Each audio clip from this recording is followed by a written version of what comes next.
யோவான் 2ஆம் அதிகாரம். 3ஆம் நாளிலே கலிலேயாவிலுள்ள கானா ஊரிலே ஒரு கல்யாணம் நடந்தது. இயேசுவின் தாயும் அங்கே இருந்தாள். இயேசுவும் அவருடைய சீஷரும் அந்த கல்யாணத்துக்கு அழைக்கப்பட்டிருந்தார்கள். திராட்சரசம் குறைவுபட்ட போது இயேசுவின் தாய் அவரை நோக்கி, அவர்களுக்கு திராட்சரசம் இல்லை என்றாள். அதற்கு இயேசு, ஸ்திரீயே, எனக்கும் உனக்கும் என்ன? என் வேளை இன்னும் வரவில்லை என்றார். அவருடைய தாய் வேலைக்காரரை நோக்கி, அவர் உங்களுக்கு என்ன சொல்லுகிறாரோ அதின்படி செய்யுங்கள் என்றாள். யூதர்கள் தங்களை சுத்திகரிக்கும் முறைமையின்படியே ஒவ்வொன்று 2-3 குடம் தண்ணீர் கொள்ளத்தக்க 6 கச்சாடிகள் அங்கே வைத்திருந்தது. இயேசு வேலைக்காரரை நோக்கி, ஜாடிகளிலே தண்ணீர் நிரப்புங்கள் என்றார். அவர்கள் அவைகளை நிறைய நிரப்பினார்கள். அவர் அவர்களை நோக்கி, நீங்கள் இப்பொழுது மொண்டு பந்தி விசாரிப்புக்காரனிடத்தில் கொண்டு போங்கள் என்றார். அவர்கள் கொண்டு போனார்கள்.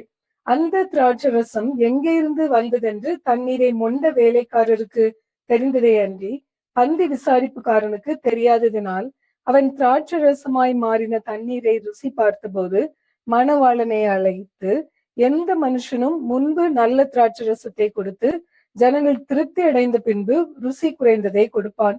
நீரோ நல்ல ரசத்தை இதுவரைக்கும் வைத்திருந்தீரே என்றான். இவ்விதமாக இயேசு இந்த முதலாம் அற்புதத்தை கலிலேயாவில் உள்ள கானா ஊரிலே செய்து தம்முடைய மகிமையை வெளிப்படுத்தினார். அவருடைய சீஷர்கள் அவரிடத்தில் விசுவாசம் வைத்தார்கள். அதன் பின்பு அவரும் அவருடைய தாயாரும் அவருடைய சகோதரரும் அவருடைய சீஷரும் கப்பர்நகூமுக்கு போய் அங்கே சில நாள் தங்கினார்கள். பின்பு யூதருடைய பஸ்கா பண்டிகை சமீபமாயிருந்தது. அப்பொழுது இயேசு எருசலேமுக்கு போய் தேவாலயத்திலே ஆடுகள், மாடுகள், புறாக்கள் ஆகிய இவைகளை விற்கிறவர்களையும் காசுக்காரர் உட்கார்ந்திருக்கிறதையும் கண்டு கயிற்றினால் ஒரு சவுக்கை உண்டு பண்ணி அவர்கள் யாவரையும் ஆடு மாடுகளையும் தேவாலயத்துக்கு புறம்பே துரத்திவிட்டு காசுக்காரருடைய காசுகளை கொட்டி பலகைகளை கவிழ்த்து போட்டு புறா விற்கிறவர்களை நோக்கி, இவைகளை இவ்விடத்திலிருந்து எடுத்துக்கொண்டு போங்கள், என் பிதாவின் வீட்டை வியாபார வீடாக்காதிருங்கள் என்றார். அப்பொழுது உம்முடைய வீட்டை குறித்து உண்டாக்கின பக்தி வைராக்கியம் என்னை பட்சித்தது என்று எழுதியிருக்கிறதை அவருடைய சீஷர்கள் நினைவு கூர்ந்தார்கள். அப்பொழுது யூதர்கள் அவரை நோக்கி, நீர் இவைகளை செய்கிறீரே, இதற்கு என்ன அடையாளத்தை எங்களுக்கு காண்பிக்கிறீர் என்று கேட்டார்கள். இயேசு அவர்களுக்கு பிரதியுத்தரமாக, இந்த ஆலயத்தை இடித்து போடுங்கள், 3 நாளைக்குள்ளே இதை எழுப்புவேன் என்றார்.